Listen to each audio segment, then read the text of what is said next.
Arxeologiya əgər biz ümumi geniş kütlə üçün izah etsək, belə deyə bilərik. Arxeologiya qədim dövr haqqında elmdir. Arxaios, qədim, logos, elm. Yəni qədim dövrə yönələn elmdir. Bu ümumi bir adlı qəbul olunmuş məfhumdur. Amma bəzi vaxtlarda arxeologiyadan ümumiyyətlə qədim dövrün bütün sahələri nəzərdə tutulurdu arxeologiya. Bəzən deyirlər ki, arxeologiya ayrıca bir elm sahəsidir. Arxeologiya tarix elminin bir hissəsidir, bir qoludur. Düzdür, tarixə köməkçi fən deyil. Tarixə köməkçi fənlər geraldikadır, sfarigistikadır, möhürlərdir, epiqrafikadır və s. Amma arxeologiya tarixin özünün içərisindədir. Əslində arxeologiyanın özü tarixdir. Və arxeologiya deyəndə həm də tarixə qədərki dövr nəzərdə tutulur. Düzdür, arxeologlar həm də yazılı mənbələrin meydana gəlindən sonraki dövrlə məşğuldurlar. Məsələn, yazılının meydana gəlməsi, əgər Azərbaycanda 5-ci əsrdirsə, bizim yerlər 5-ci əsrdirsə, o Alban əlifbasının yaranması. Bütövlükdə isə əlifbanın yaranması, əgər yaxın şərqə götürsək, elədən 3-cü minillikdir. Misirdə, Mesopotamiyada və s. Ona görə də həmişə deyirlər ki, qədim dövrü öyrənmək üçün müxtəlif mənbələr var. Yazılı mənbələr, bir də maddi mənbələr. Yazılı mənbələr məlumdur, aydındır. Yaşlı da, cavandır belə baxanda. Amma maddi mənbələr, o dövrü çox genişdir. Burada söhbət gedir milyon illərdən. İnsan nə vaxt meydana gəlibsə, əgər ən qədim, deməli insanın ən qobud əli, ən qobud daş alət hazırlayıbsa, bu artıq əmək alətinin meydana gəlməsi bir şeydir. Ona görə də müəyyən bir, böyük bir dövrü, əgər insanın meydana gəlməsi, Azərbaycan üçün insanın meydana gəlməsi, məsələn, ən yeni məlumatlara görə 1.200.000 milyon yarım, bəlkə də aşağı-yuxarı olacaqdır. Və bu davam edir bu günə qədər də. İndinin özündə də Azərbaycan bir çox ərazilərində qədim dövrün bir sıra məsələlər yalnız arxeoloji abidələrin tədqiqi sayəsində meydana gəlir. Həm deməli abidə tipləri, mağaralar, yaşayış yerləri, qayalı sığınacaqlar, qayaüstü rəsmlər, köhnə yaşayış yerləri, şəhər, kənd yerləri və qəbr abidələri. Hətta müsəlman dövrünün qəbr abidələri də bir mənbə kimi çıxış eləyə bilər. Məsələn, bizim indi dövlətimiz də buna xüsusi fikir verir. Qarabağın işğalına da dolmuş zonalarında qədim qəbirstanlıqların yenidən bərpası prosesi gedir. Bu proses bir layihə başa çatıbdır. İmarət qəbirstanlığı bilirsiniz Ağdamda. Ora o vandallar oranın püskünə qoymuşdu 30 ildən yuxarı bir müddətdə. Bir tərəfində domuzlar saxlamaq üçün pəyə dikmişlər, digər tərəfində üstü bağlanmışdı. O tamam təmizləndi. İndi olub orada arxeopark, çox yüksək səviyyəli, qonaqlar da gəlir, baxır, yenidən bərpa olunub. Yəni orada arxeologlarımızın təmizlədiyi yerdir. Belə bir şey indi Xocalıda getməyə başlayıb, Xocalının qədim qəbirstanlığında. Belə bir layihə hazırlanır Qarahacı qəbirstanlığı üçün. Bu Ağdamın ən böyük qəbirstanlığı ermənilər onu dağıdıblar bu mənada. Yəni mən istəyirəm ki, tariximizin müxtəlif məsələlərini öyrənmək üçün həmin arxeoloji tədqiqatların, hətta qəbr abidələrinin də böyük əhəmiyyəti var. Orada çox müxtəlif tiplər daxildir. Torpaq qəbirləri, daş qutular, daş səndöqələr, dolmenlər, mingirlər, kurumliklər, kurqanlar və s. və ilaxır və onlardan tapılmış maddi mədəniyyət nümunələri.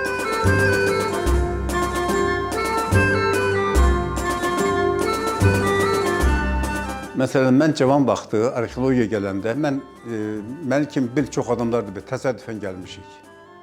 Mən deyim ki, uşaq vaxtında mən yatıb yuxuda görürdüm ki, arxeolog olacağım, bu biraz düz çıxmır. Təsadüflə zərurət bir-birinə bağlı olan məsələlərdir. Və bizim bir rəhmətlik dostumuz vardı, İlyas Babayev, akademiyanın müxbir özü. Bu 71-ci ilin yazı idi. Mən gəlmişdim müvəqqəti burada işləməyə ki, sonra aspirantura gedəcəkdim qədim tarix üzrə. Dedi, gedəcəksən ekspedisiyaya, 2 məsələ var. Ya gedəndən 10 gün sonra dabanına tüpürüb buradan qaçacaqsan, ya da səni buradan traktorla təkib çıxartmaq mümkün olmayacaq. Baxır, sən necə girirsən bunun içərisinə. Odur ki, o arxeolog olmaq üçün bu arxeolog elmini gərək fanatlı olasan və onu çox ürəkdən sevəsən. Çünki arxeolog olmaq bir də çox çətin məsələdir. Arxeolog təkcə tarixçi deyil. Demirəm, o lingvist olmalıdır, ona bir ehtiyac da yoxdur, çünki çətin məsələdir biraz. Amma tarixçi həm etnografiyadan baş çıxmalıdır, numizmatən bəyanqada baş çıxmalıdır, epiqrafikadan, tarixin müxtəlif mərhələlərindən. Arxeolog materialı oxumağı bacarmalıdır. Necə ki, memarlar layihəni oxuyurlar, bu və digər binanın layihəsi, cihazın layihəsi, zavodun və s. layihəsi, onu oxuyurlar. Adi insan onu görə bilmir, bu cizgilər nə olan şeydir. Amma arxeolog onu oxumalıdır. Keramikanın deməli, baxaraq onun dövrü müəyyən etməlidir. Yaxud qazıntı apararkən stratigrafiya deyirlər. Yəni, yazmaq, təbəqələr biri digərini əvəz eləyir. Ola elə işləməlidir ki, bu təbəqəni biri digərini fərqləndirən cəhəti tuta bilsin. Bunun üçün onun yaxşı görmə qabiliyyəti olmalıdır, duyma qabiliyyəti olmalıdır və demirəm, bütün dövrləri eyni dərəcədə bilə bilər, amma arxeologiyanın çox böyük dövrü var da, paleolit dövründən ta antik orta əsrlərə qədər. Başa çıxmalıdır ki, çünki hər yeni aparılan qazıntı işləri bu abidəni müəyyən qədər əslində dağıdır. Arxev materialları belə gedirsən, arxev materialını götürürsən, oxuyursan, sonra qeydləri götürür, təhvil verirsən, gedir. Arxeologiyada isə bu qazıntı iş aparılır, arxeoloji qazıntı iş aparılır. Təbəqələr bir-bir öyrənilir, plana çəkilir, geoloji çəkilir. Sonra onun təbəqələri, mədəni təbəqələri, tikinti qatları və s. öyrənilir və sonra bu yığışdırılır qırağa. Məsələn, digər ölkələrdə bəzilərində yaxşı imkanları var maliyyə. Bu abidələri konservasiya edirlər, üstünü bağlayırlar. Məsələn, Türkiyədə başdan başa ən yaxşı abidələrin hamısının üzəri bağlanıb, örtülübdür. Bu həm gələcəyə saxlayırlar, həm də ki, turizm mənbəyi kimi istifadə edirlər. Əməli başda oradan pul qazanırlar. Bu çox mühüm məsələdir. İndi bizdə o bəzilərində eləmək mümkündür, digərlərinin hələ ki yoxdur. Ona görə ki, biraz çatışmayan cəhətimiz orasındadır ki, maliyyə baxımından biraz axsaqlıq məsələsi var. Ona görə də arxeolog qeyd etməlidir ki, bu işlədiyi abidə dırnaq arası dağıtdığı tam dağılmış olmasın və bunun haqqında geniş məlumat olsun. Və arxeoloqun da ən böyük xidməti ondan ibarətdir ki, bu gördüyü, baxdığı, müşahidə etdiyi materialları yığsın, topalasın, bu çöl şəraitindən sonra laboratoriya şəraitində işləsin, kabinet məsələsi, mərhələsi başlayır. Onların yenidən işlənməsi, klassifikasiya olunması, tipoloji xüsusiyyətlərin müəyyənləşdirilməsi, qaydaya salınması və ləngimədən nəşr olunması. Əgər abidə, arxeoloji abidə, tədqiq olunan abidə nəşr olunmursa, ictimaiyyətə çatdırılmırsa, onu toxunmamaq daha yaxşıdır. Çünki toxunur, yaralayır, sonra yığıl gətirir, fondlara yığılır, fondda qalır. Bəzilərində dokumentasiyası, sənədləşməsi yaxşı aparılmır. Məlum olmur ki, hansı material hardan çıxarılıbdır, hansı təbəqənindir, hansı dövründə, ona görə də bir-birinə qarışır. Amma o yaxşı arxeolog, ağıllı adam və istəyir ki, işi yaxşı geçsin, o ləngimədən onu nəşr eləyir, çap eləyir.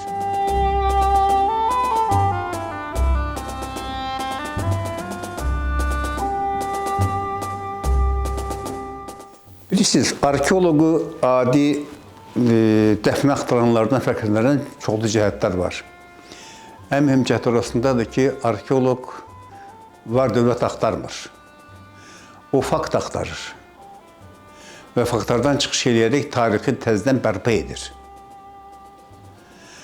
Bu mənada arxeoloq üçün hər hansı tapılan material o böyük bir kəşfdir, materialdır.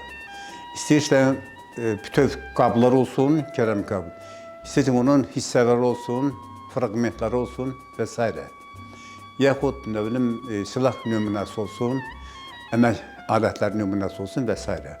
Bunun hamısı çox vacib məsələlərdir. Əlbəttə, material nə qədər çox olsa, zəngin olsa, çıxarılan nəticə də o qədər samballı olur. Amma bəzən belə olur ki, laf tutaq ki, bu yaşayış yerinə yox, daha çox qəbr abidəsinə aiddir. Mənim təcrübəmdə çox olub, özümün təcrübəmdən danışıram ki, bəzən olubdur 10, 15, 20 qəbr abidəsi qazılır, bunun 4-ü, 5-i ya boş çıxır, ya da talan olunmuş vaxtında bilirsiniz ki, var dövlət hərcliyi hamısında olur. Niyə onda var, məndə yoxdur? Gündüz gəlib, kömək eləyib, dəfnində iştirak eləyib, gecə hamısını bilib, gecə gəlib oğurlayıb aparırlar. Məsələn, mən 80-ci illərdə Qarabağda möhtəşəm kurqanlar tədqiq etmişəm. Qarabağın elit kurqanları, Bostonlu kurqanı, Sarıçoban kurqanı, Bəyimsarov kurqanı, hər birinin kurqan hündürlüyü az qala 8, 10, 15 metr, diametri 80, 100, 150 metr bunlar və qəbrin özünün ölçüsü 256 kvadrat metr, 200 kvadrat metr, 130 və s. Bunların qazıntıdan sonra külli miqdarda material tapılıbdır. Amma məlum olur ki, bunlar vaxtında talan olunubdur. Oğurlar olan talan deyibdir. Əlbəttə, talançılıq məsələsi arxeoloqu ruhdan salan məsələlərdən biridir. Çünki bütöv o səhnəni bərpa etmək biraz çətin olur. Biri var ki, tutaq ki, mən qəbr abidəsindən danışıram. Hardasa 2000 il əvvəl, 3000 il əvvəl dəfn mərasimi həyata keçirilib, üstü örtülüb, bağlanıb, gediblər. Üstündən 3000 il keçibdir, arxeolog gəlib qazıntı aparır, çıxardır, üst qatdan yavaş-yavaş aşağıya gedir və hər şeyi bərpa eləyir. Bəzən olur ki, mən dediyim kimi, oğrular elə bir hala salırlar ki, daha çox yaxşı, qiymətli şey götürmək üçün. Bütün o anatomik qədəsini pozur dəfn olunanların. Materialları dağıdır. Yaxşısını götürüb aparır, qalanları səpələnir və onu bərpa eləmək müəyyən qədər çətin olur. Nəticə, nə demək istəyirəm? Arxeoloji materiallar nə qədər zəngin olsa, çıxarılan nəticə də o qədər samballı olur.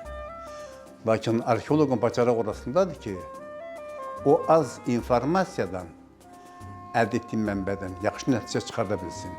O başqa məsələdir.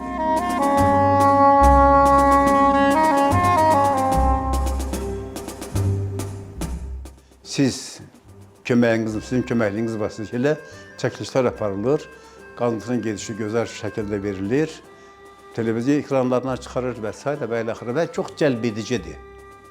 Və buna da həvəslənib gələnlər çox olur.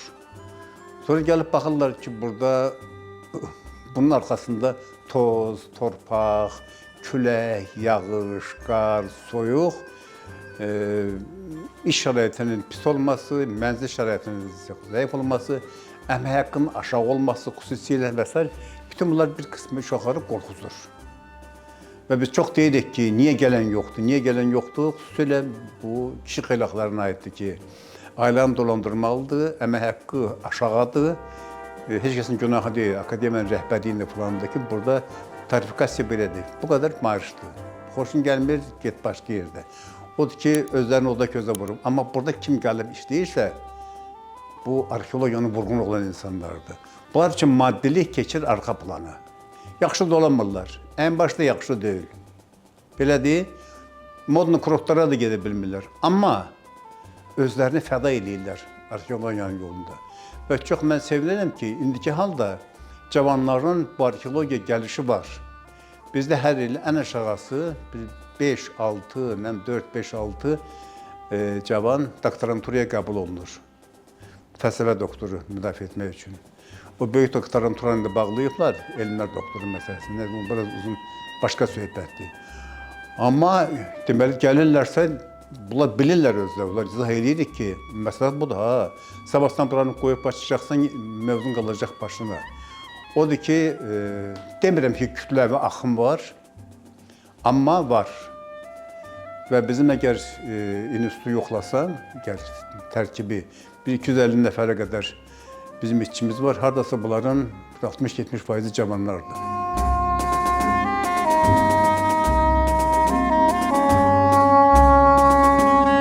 Məsələn, Azaq mağarası hesab olunur ki, öyrənilib başdan ayağa. Sonra məlum olur ki, yox.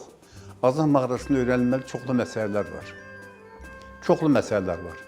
60-70-ci illərin tədqiqat üsulları ilə 21-ci əsrin tədqiqat üsulları arasında yerlə göy qədər fərq var. İndi yeni üsullar meydana gəlibdir. Karbon 14 bu tətbiq etməklə onların dövrünün müəyyənləşdirilməsi. Müxtəlif üsullar var. Termoluminessensiya, dendroxronologiya və s. Onların köməyi ilə aşağı-yuxarı bir balaca eləməklə onların dövrünün müəyyənləşdirilməsi mümkün olur. Ona görə də bu sahədə məsələn, Tağlar mağarasında yeni tapıntılar var. Hələ adını çox geniş yayılmır. Çünki o saatları Yaponiyada onun tədqiqat işi aparılır. Və yeni biz hesab edirik ki, azıqdan geri qalmayan yeni tapıntılar ortalığa çıxacaqdır. Sonra məsələn, bizim Tovuz rayonunda Göktəpə yaşayış yeri var. Çox möhtəşəm bu eneolit dövrünün, bəzən neolit dövrü deyirlər, qədim kənd yeridir. Fermer təsərrüfatını əks etdirən gözəl belə bir yaşayış yeridir. Onun haqqında Londonda çıxıb çap olunubdur, Almaniyada çap olunubdur. Bizim institutun direktoru Fərhad Quliyevin rəhbərlik etdiyi ekspedisiyadır. Mən bunu misal gətirdim. Başqalar var, kurqanların tədqiqi var, yaşayış yerlərinin tədqiqi var və bütün bunların hamısı özlə indi çalışılır ki, beynəlxalq tərkibli ekspedisiyalar fəaliyyət göstərsin. Çünki xarici o alimlərin bilikləri qırağa dursun, bizim alimlərin biliyi oradan geri qalmır. Amma texniki baxımdan, yeni üsulların tətbiqi baxımından onlar bizi qabaqlayıblar, biz xeyli geridə qalmışıq. Və onların köməyini istifadə edərək həm çap işi, o Web of Science jurnallarında, Scopus Index jurnallarda, həm də ki, onların dövrünü müəyyənləşdirmək üçün yeni üsulların tətbiq olunması ilə. Buna çox böyük əhəmiyyəti var, o məsələ bizdə gündəmdədir.